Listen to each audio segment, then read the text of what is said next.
Pagi hari ini saya akan mengambil tema tujuan dari persoalan yang didasarkan dari Markus 4 ayatnya yang ke-35 sampai ke-41. Saya akan bacakan bagi Bapak Ibu Saudara sekalian. Pada hari itu, waktu hari sudah petang, Yesus berkata kepada mereka, "Marilah kita bertolak ke seberang." Mereka meninggalkan orang banyak itu lalu bertolak dan membawa Yesus beserta dengan mereka dalam perahu di mana Yesus telah duduk, dan perahu-perahu lain juga menyertai dia. Lalu mengamuklah taufan yang sangat dahsyat dan ombak menyembur masuk ke dalam perahu sehingga perahu itu mulai penuh dengan air. Pada waktu itu Yesus sedang tidur di buritan di sebuah tilam. Maka murid-muridnya membangunkan dia dan berkata kepadanya, "Guru, engkau tidak peduli kalau kita binasa?" Ia pun bangun menghardik angin itu dan berkata kepada danau itu, "Diam, tenanglah." Lalu angin itu reda dan danau itu pun menjadi teduh sekali. Lalu ia berkata kepada mereka, "Mengapa kamu begitu takut? Mengapa kamu tidak percaya?" Mereka menjadi sangat takut dan berkata seorang kepada yang lain, "Siapakah gerangan orang ini sehingga angin dan danau pun taat kepadanya?" Bapak Ibu yang dikasihi Tuhan, dari nats yang kita baca ini dilatar belakangi oleh pelayanan Tuhan Yesus di Galilea, mengajar orang banyak, dan setelah hari yang panjang, hari yang penuh dengan pelayanan, Yesus mengajak murid-muridnya ini bertolak ke seberang menggunakan sebuah perahu menuju ke kota lain. Setelah Yesus dan murid-muridnya berada di kapal, Yesus pun berbaring di bagian buritan kapal dan tertidur. Perlu dipahami bahwa Danau Galilea ini terletak di lembah yang dikelilingi oleh bukit-bukit sehingga memungkinkan angin itu bertiup secara tiba-tiba dari atas bukit. Dan keadaan Danau Galilea ini biasanya cukup tenang, tapi sewaktu-waktu dapat terjadi badai karena struktur geografisnya yang dikelilingi oleh bukit-bukit tersebut. Dan keadaan inilah yang terjadi ketika angin tiba-tiba bertiup dari atas bukit. Dalam nats inilah terjadi hal yang demikian. Kalau kita pahami bahwa murid-murid Tuhan Yesus ini sebenarnya adalah nelayan-nelayan yang cukup handal. Mereka ini ketika mengalami kesulitan, ketika ombak menghantam perahu mereka dan perahu penuh dengan air sehingga mereka berada di dalam bahaya, padahal saat itu Yesus juga sedang tertidur gitu. Mereka ini menjadi sangat takut dan akhirnya membangunkan Yesus. Namun ketika Yesus bangun, dia berkata kepada murid-muridnya, "Mengapa kalian begitu takut?" Kemudian Yesus menghardik angin dan meredakan danau itu, "Diam, tenanglah." Badai itu pun berhenti dan danau menjadi tenang.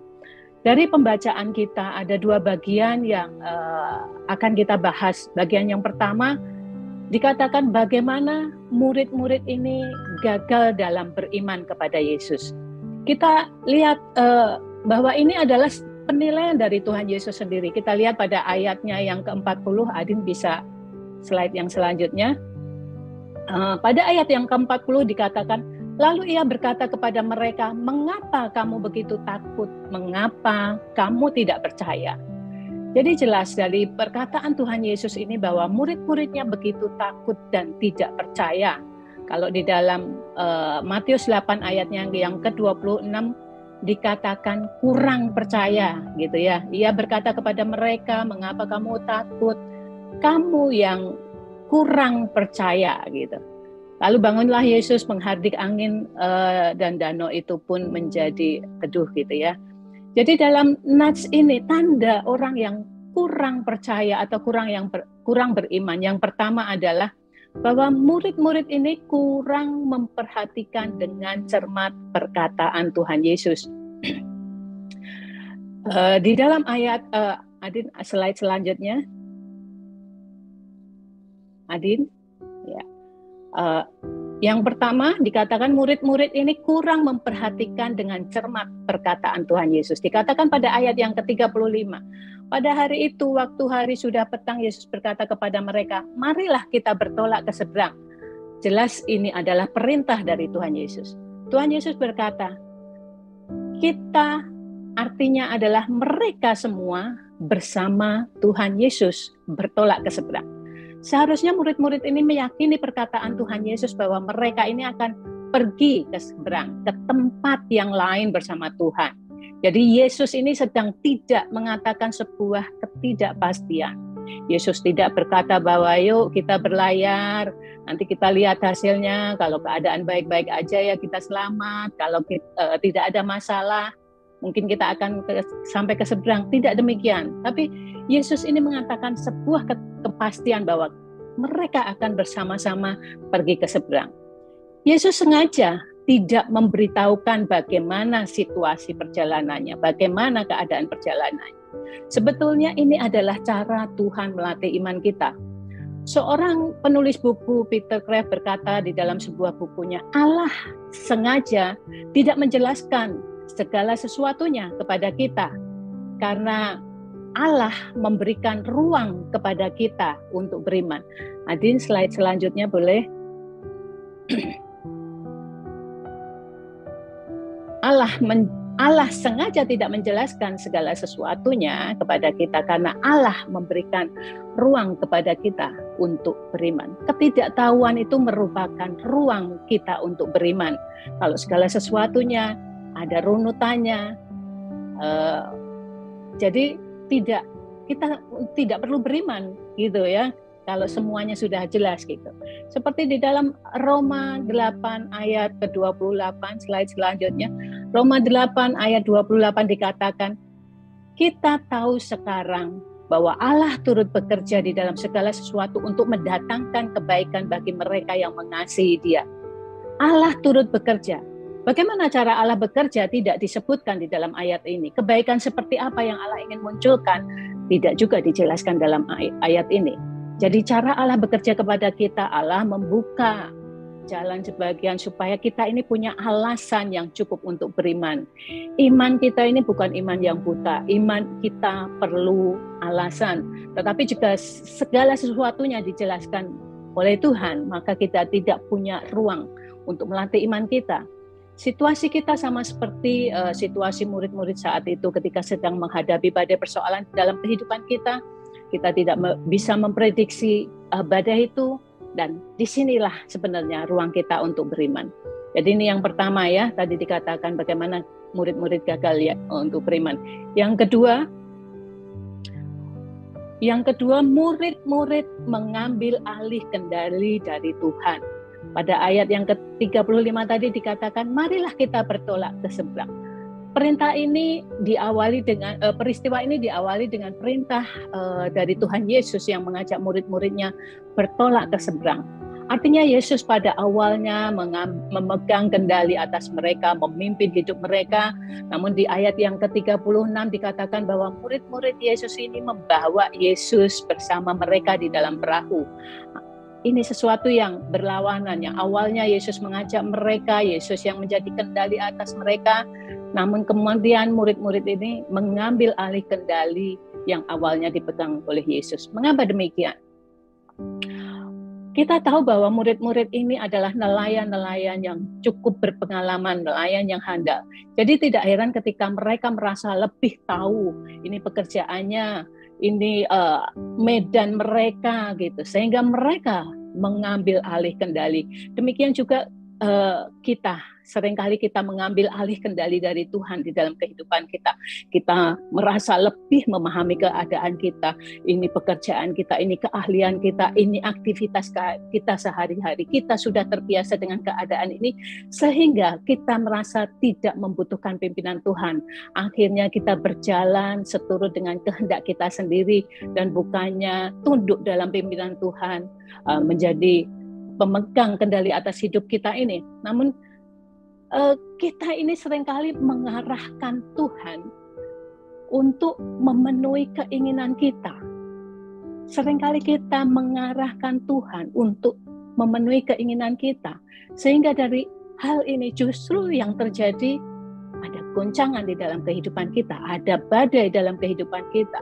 Dan ironisnya banyak umat Tuhan yang menggunakan Tuhan ini untuk menggenapi tujuan atau keinginan dalam kehidupannya, bukan menggunakan hidup kita untuk menggenapi tujuan Tuhan. Banyak orang menganggap Tuhan itu bukan bagian yang utama di dalam kehidupan mereka. Kenyataannya kita baru mencari Tuhan ketika kita membutuhkan Tuhan. Begitu juga murid-murid Yesus ketika badai datang, mereka tidak langsung mencari Yesus, tapi mereka berusaha untuk menyelesaikan keadaan mereka karena mereka tahu medan, karena mereka memang hafal benar dengan pekerjaan-pekerjaan. Jadi inilah dikatakan bahwa murid-murid ini gagal dalam beriman. Yang ketiga, murid-murid ini berusaha dengan kekuatannya sendiri. Pada ayat yang ke-37 dikatakan, lalu mengamuklah taufan yang sangat dahsyat dan ombak menyembur masuk ke dalam perahu sehingga perahu itu mulai penuh dengan air. Jika kita lihat dalam terjemahan bahasa Inggris gitu, perahu itu sudah penuh dengan air. Bukan mulai penuh, tapi perahu itu sudah penuh dengan air. Sehingga ketika melihat hal tersebut, murid-murid menjadi panik dan mereka membangunkan Yesus. Pertanyaannya, ketika pertama kali angin ribut itu terjadi, apa yang kira-kira dilakukan oleh murid-murid? Kita sudah dapat menebak karena mereka ini adalah nelayan-nelayan yang handal. Mereka tentu mengatasi persoalan ini sendiri pada awalnya. Dan ketika badai itu sudah begitu luar biasa, tidak bisa mereka kendalikan, baru mereka ini mencari Yesus. Jadi seringkali ketika keadaan masih bisa kita kendalikan, kita seringkali lupa akan Tuhan sehingga kita berusaha dengan kemampuan kita sendiri. Yang keempat, bagaimana murid-murid ini dikatakan gagal dalam beriman? Karena murid-murid memikirkan yang negatif tentang Allah. Pada ayat yang ke-38 dikatakan, Guru, engkau tidak peduli kalau kita binasa? Murid-murid ini ketika menghadapi angin ribut, mereka berusaha dengan kekuatan sendiri karena sudah terbiasa menghadapi badai. Dan akhirnya ketika keadaan sudah tidak dapat dikendalikan, mereka mencari Yesus dan berkata, engkau tidak peduli kalau kita binasa? Sebenarnya yang harusnya dilakukan murid-murid ketika keadaan tidak dapat lagi dikendalikan, mereka ini mencari Yesus dengan kerendahan hati. Mereka memohon pertolongan Yesus. Namun keadaannya justru berbeda. Murid-murid ini mencari Yesus dan menegur Yesus, bahkan memiliki pikiran yang negatif tentang Tuhan dengan mengatakan bahwa Tuhan tidak peduli dengan keadaan mereka. Ketika persoalan datang dalam kehidupan kita, seringkali kita ini berpikir yang tidak-tidak tentang Allah.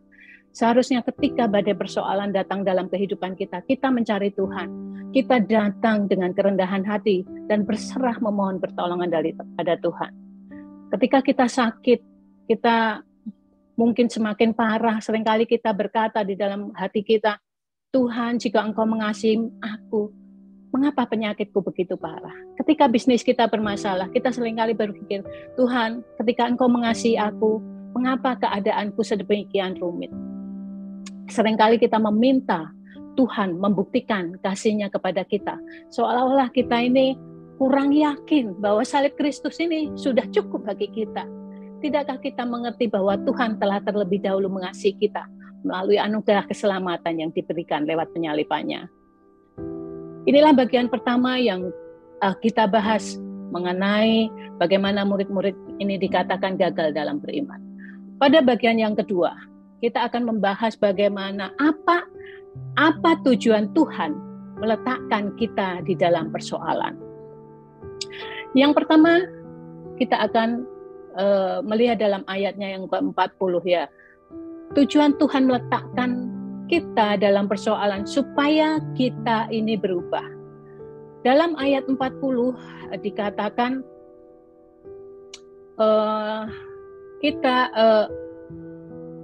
lalu ia berkata kepada mereka, mengapa kamu begitu takut? Mengapa kamu tidak percaya? Jadi dikatakan begitu takut. Namun di ayat 41, mereka menjadi sangat takut. Jadi ada kata takut yang sama, tapi takut di kedua ayat ini memiliki pemahaman yang berbeda. Dalam bahasa Yunani, takut pada ayat yang ke-40 dimaksudkan takut karena penakut. Sedangkan pada ayat ke-41, takut di sini adalah sebuah rasa hormat, respect. Jadi jika dibandingkan, terjadi sebuah perubahan murid-murid yang awalnya takut pada persoalan, kemudian menjadi orang yang takut kepada Tuhan. Jadi bentuk takutnya beda, dan objek ketakutannya juga beda. Jika di ayat 40 takutnya adalah karena persoalan mereka, sedangkan di ayat 41 objek takutnya itu adalah Allah. Melalui persoalan yang berat di dalam hidup kita, Allah ingin mengubah kita. Namun seringkali kita mencari jalan keluar untuk mengubah keadaan kita. Padahal Tuhan seringkali menyediakan jalan keluar untuk mengubah diri kita, bukan keadaan kita. Kita diubahkan adalah tujuan Tuhan, meletakkan kita di dalam persoalan. Tetapi seringkali kita itu sudah punya konsep, jika Tuhan baik, Tuhan akan mengubah keadaan kita. Bukan berpikir, jika Tuhan baik, Tuhan akan mengubahkan kita. Ini menurut saya adalah konsep yang keliru gitu ya. Mungkin kita dapat menerapkan prinsip ketika kita menghadapi sebuah persoalan yang berat di dalam kehidupan kita.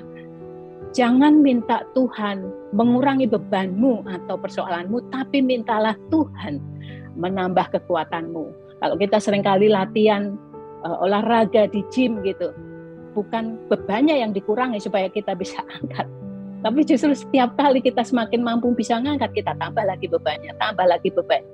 Jadi jangan minta Tuhan mengurangi bebanmu atau persoalanmu, tapi mintalah Tuhan untuk menambah kekuatanmu.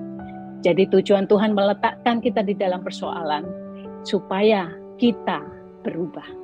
Yang kedua, apa tujuan Tuhan meletakkan kita di dalam persoalan? Supaya kita ini semakin mengenal Dia. Pada ayat yang ke-41 dikatakan, siapa gerangan orang ini sehingga angin dan danau pun takut kepadanya. Murid-murid ini telah mengikuti Yesus sejak awal pelayanan mereka. Seringkali mereka melihat Yesus ini melakukan banyak mujizat. Mungkin mereka beranggapan bahwa Yesus ini orang yang luar biasa. Kemudian ketika Yesus melakukan banyak pengajaran yang mendalam, mereka juga mungkin berpikir bahwa wah, Yesus ini guru moral yang baik, orang yang sangat memperhatikan orang lain. Tapi mereka tidak sadar bahwa yang mereka hadapi ini bukan manusia, tapi Allah yang menjadi manusia. Mereka baru menyadari ketika Yesus melakukan mukjizat yang luar biasa yang dilakukan oleh Tuhan atas alam. Di ayat yang ke-39, Yesus menghadik angin dan danau. Diam, tenanglah, sehingga angin pun reda dan danau pun tenang. Jadi angin danau pun taat kepada Yesus. Sehingga hal ini membuka pikiran murid-murid bahwa Yesus ini bukan sekedar nabi, bukan sekedar pengajar, bukan sekedar guru moral.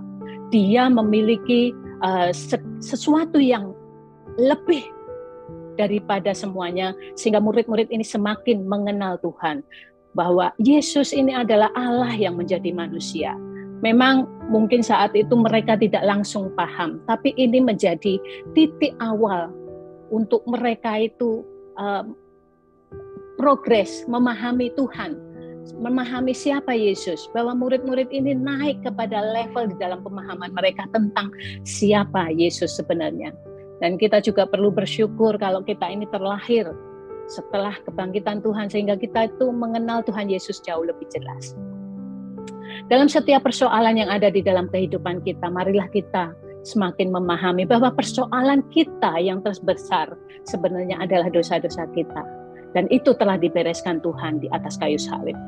Ketakutan kita yang terbesar tentang sebuah kematian juga telah dikalahkan Tuhan di dalam kebangkitannya. Jika persoalan dan ketakutan kita yang terbesar, yaitu kematian, telah dikalahkan Tuhan di kayu salib, dikalahkan oleh kebangkitan Tuhan, masihkah kita ragu? Masihkah kita takut dengan hal-hal yang lain. Kita harus percaya kepada Dia, jangan kita gagal beriman seperti yang dilakukan murid-murid. Kita percaya Allah memelihara kita. Walaupun mungkin persoalan datang silih berganti dalam kehidupan kita, kita tidak dapat dipisahkan dari kasih-Nya Kristus. Dalam Roma 8 dikatakan, tidak ada yang dapat memisahkan kita dari kasih Kristus. Kita tenang bukan karena persoalan dan ketakutan kita dibereskan oleh Tuhan. Kita tenang karena persoalan dan ketakutan kita yang terbesar telah dikalahkan oleh Tuhan Yesus melalui kematian dan kebangkitannya. Demikianlah perenungan pagi hari ini, kiranya memberkati Bapak Ibu sekalian. Amin.